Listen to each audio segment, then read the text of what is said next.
Hello अस्सलाम वालेकुम। उम्मीद है कि सब ठीक होंगे।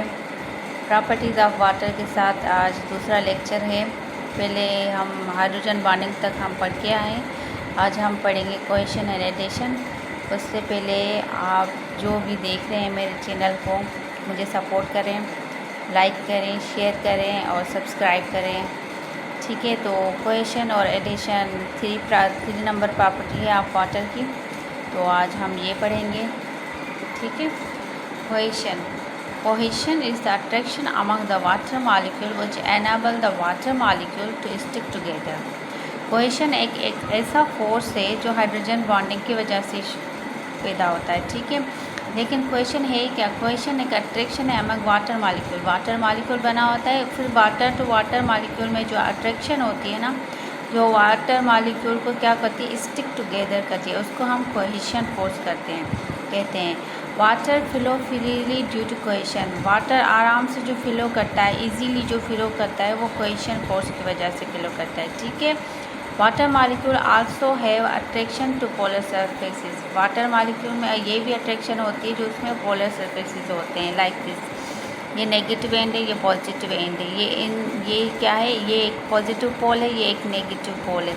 यही बोल रहा है कि इसमें क्या पोलर सरफेसेस होते हैं। This attraction is called addition.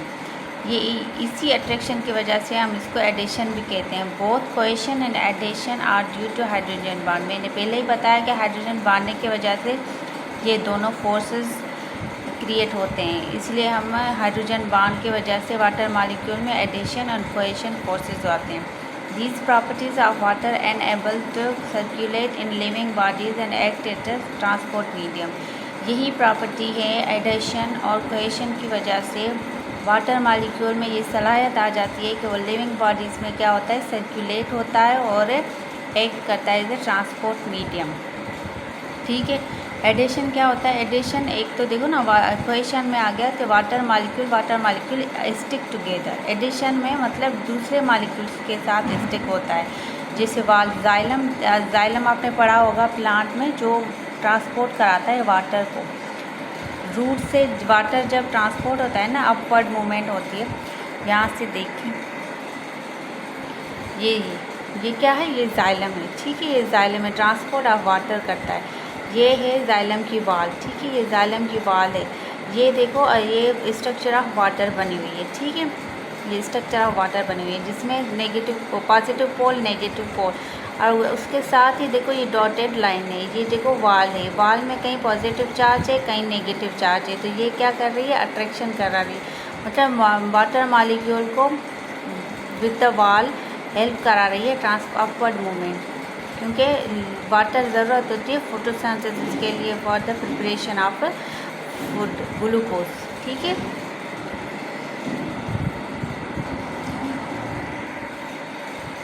आ जाते हैं दूसरी प्रॉपर्टी जो 4 नंबर पे, जिसको हम बोल रहे हैं हाई स्पेसिफिक हीट कैपेसिटी। ठीक है। Heat capacity can be defined as the amount of heat required to minimum increase in temperature of a substance. Heat capacity हमें क्या कहती है? हीट कैपेसिटी को डिफाइन कर रहा है कि ये इतनी अमाउंट में हमें हीट चाहिए कि मिनिमम इंक्रीज हो सके जो सब्सटेंस है उसका टेम्परेचर। ठीक है। तो specific heat capacity of water can be represented as number of calories. जो वाटर की स्पेसिफिक हीट कैपेसिटी है वो उसको हम कैलोरीज के नंबर ऑफ कैलोरीज, कितनी नंबर ऑफ कैलोरीज हमें रिक्वायर्ड होती है। अब कैलोरी की है डेफिनेशन के required to raise temperature of 1 gram of water up to 1 degree centigrade. ठीक है, हमें वाटर की जो कैलोरी है इतना हमें टेम्परेचर चाहिए जो 1 gram of water 1 degree centigrade में आए, जिसको हम 1 कैलोरी कहते हैं। ठीक है, 1 कैलोरी बराबर होती है 4.18 जूल्स की। देखो ना, कैलोरी की डेफिनेशन है raise to temperature of 1 gram of water up to 1 degree centigrade. 1 degree centigrade में हम 1 ग्राम ऑफ वाटर को कितना रेज कर सकते हैं, वो होती है 1 कैलोरी। ठीक है, 1 कैलोरी का जो यूनिट है, ऐसा यूनिट वो जूल है। ठीक है, वो 4.18 जूल के बराबर है 1 कैलोरी। कैलोरी को हम किलो कैलोरी भी कहते हैं, या सी से हम इसको रिप्रेजेंट करते हैं, या फिर किलो कैलोरी हम इसको कहते हैं। Water has relatively high heat capacity than any other substance due to hydrogen bonding. ये भी क्या है, कैपेसिटी कहाँ से आई है, हाइड्रोजन बॉन्डिंग की वजह से आई है वाटर में। Because much of the heat absorbed by water is utilized in the breakdown of hydrogen bonding, therefore it does not manifest itself to raise the temperature of a water. Because ये कह रहा है कि heat जो absorb करता है ना, water जो एब्जॉर्ब करता है हीट, वो यूटिलाइज़ हो जाती है। वो यूटिलाइज़ किस में हो जाती है, एक तो बॉन्ड उसमें बना हुआ है कोवेलेंट और दूसरा बना हुआ है हाइड्रोजन। ये हाइड्रोजन बॉन्डिंग जो भी हीट मिलती है ना, ये ब्रेक डाउन कर देता है हाइड्रोजन बॉन्डिंग। तो वो सब्सटेंस होता है ना, वो इटसेल्फ उसका टेम्परेचर इतना हाई नहीं होता। Hints very large amount of heat can increase very little in temperature in water. इसलिए हमें ज़्यादा अमाउंट ऑफ हीट होती है, रिक्वायर्ड होती है, तो लिटिल मतलब ना होने के बराबर या फिर लिटिल टेम्परेचर वाटर का चेंज होता है।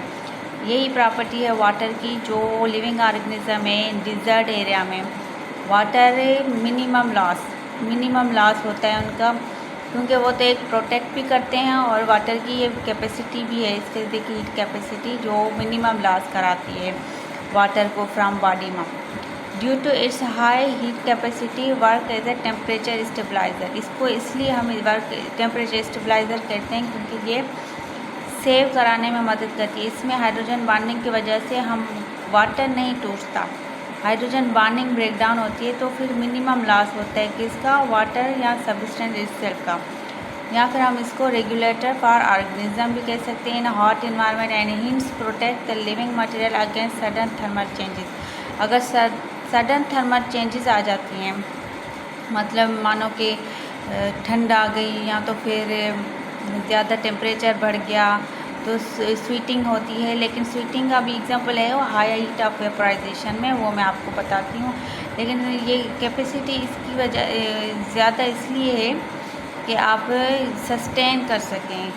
बॉडी में कितना परसेंट है, 65% ऑफ वाटर है या 70% ऑफ वाटर है, तो बॉडी कैसे मेंटेन कर रही है इतना वाटर। हालांकि बाहर डिग्री सेंटीग्रेड 40 आ रहा है, कभी 50 भी चल रहा है, तो बॉडी मेंटेन कर रही है, इसी वजह से कर रही है कि उसमें हाई हीट कैपेसिटी होती है। अब 5वीं नंबर है प्रॉपर्टी है high heat of vaporisation. Vaporisation means evaporation, जो वेपर फॉर्म में आता है ना वाटर, उसको हम वेपराइजेशन कहते हैं। तो इसमें भी हाई हीट ऑफ वेपराइजेशन मतलब ज़्यादा हीट चाहिए वेपराइजेशन के लिए। ये क्या है, इसकी is the amount of heat required to convert unit mass of a liquid into gaseous form. ये इसमें भी अमाउंट हम हीट रिक्वायर्ड होती है, इसमें मास है, ठीक है। उसमें क्या था 1 ग्राम ऑफ वाटर, इसमें 1 यूनिट ऑफ मास है। यूनिट ऑफ मास चाहिए हमें लिक्विड का, यो चेंज हो जाए गैसियस फॉर्म में, ठीक है। Heat of vaporisation of water is represented as a number of calories. Heat of vaporisation of water को भी हम रिप्रेजेंट करते हैं नंबर ऑफ कैलोरीज कितनी चाहिए, जो एब्जॉर्ब करता है पर gram of vaporized. Number of calories कितनी लेता है जो एब्जॉर्ब करता है वाटर, फिर पर ग्राम के हिसाब से फिर वेपराइज्ड होता है। Water has high heat of vaporisation, water में ज़्यादा वेपराइजेशन होती है, हाई हीट ऑफ वेपराइजेशन होती है, जिसमें हमें कैलोरीज रिक्वायर्ड होती है 574, ठीक है। 574 कैलोरीज पर ग्राम। अगर 1 ग्राम वाटर है तो हमें कैलोरीज कितनी चाहिए, 574 चाहिए, ठीक है। The high heat of vaporization means that large amount of heat can be lost with a minimum loss from the body. इसमें क्या कह रहा है, high heat of vaporisation. High heat of vaporisation का मतलब क्या है कि हमें लार्ज अमाउंट ऑफ हीट चाहिए, तो लॉस करने के लिए loss with minimum loss of water, loss हो जाती है, फिर मिनिमल लॉस ऑफ वाटर। हमें छोटे मिनिमल मतलब कम से कम वाटर लॉस होता है from body. This is a high heat of vaporisation of water that gives animal an efficient way to release excess body heat in a hot environment. High heat of vaporisation के वजह से animal animal को efficient way एक तरीका मिल जाता है to release करने के body heat in a hot environment. Body heat को हॉट इन्वायरमेंट में रिलीज़ करने के लिए एक एफिशिएंट वे है high heat of vaporisation. When When an animal sweats, body heat is used to vaporize the sweat, thus cooling the animal. अब ये sweets का एग्जांपल मतलब ये पसीना जो है ना बॉडी हीट है, बॉडी हीट की वजह से आता है। ये पसीना जब पानी हमारा पसीने में आ जाता है तो हमारी बॉडी जो होती है ना वो वार्म अप करती है और वेपोराइज करती है स्वीट को, ठीक है। दस कूलिंग द एनिमल, जब वेपोराइज होता है ना स्वीट तो हमें कूलिंग इफेक्ट आता है। ड्यू टू दिस से प्रॉपर्टी ऑफ वाटर, यही प्रॉपर्टी है वाटर की, जो एवापोरेशन अगर होती है 2 ml of water out of 1 litre of water lower the temperature of the remaining 998 millilitre of water bye 1 degree centigrade. अगर यही प्रॉपर्टी है high heat of vaporisation, he property है वाटर की, जो एवापोरेशन अगर होता है 2 ml of water from 1 litre में, ठीक है। 1 लीटर में से अगर 2 ml ऑफ वाटर एवापोरेट हो रहा है तो टेम्परेचर क्या हो जाता है, लो हो जाता है। कौन सा किसका टेम्परेचर लो हो जाता है, बॉडी का टेम्परेचर लो हो जाता है। बाकी रिमेनिंग जो बच जाता है रिमेनिंग वाटर कितना होता है 998 मिलीलीटर ऑफ वाटर बच जाता है, जो 1 डिग्री सेंटीग्रेड के साथ स्टे करता है। यही होता है कि स्वीट्स में हमें कूलिंग इफेक्ट आता है, जब हवा लगती है ना या तो फिर बॉडी की जो हीट है उसकी वजह से वेपोराइज होता है स्वीट, तो हमें कूलिंग इफेक्ट आता है। ठीक है गाइस, आज के लिए इतना ही है, और बाकी जो रहती हैं 3 पॉइंट्स रहती हैं और प्रॉपर्टीज़ की वो इंशाल्लाह मैं कल आपको समझा दूँगी या पढ़ा दूँगी, मैं अपलोड कर दूँगी इंशाल्लाह। आप अगर मेडिकल की तैयारी कर रहे हैं या फिर किसी कॉम्पिटिटिव एग्ज़ाम की तैयारी कर रहे हैं तो बुक की जो वर्डिंग है ना वो समझना बहुत ज़रूरी है। तो आप मेरे लेक्चर देखें, मुझे सपोर्ट करें और लाइक करें, शेयर करें और सब्सक्राइब करें। Thank you so much.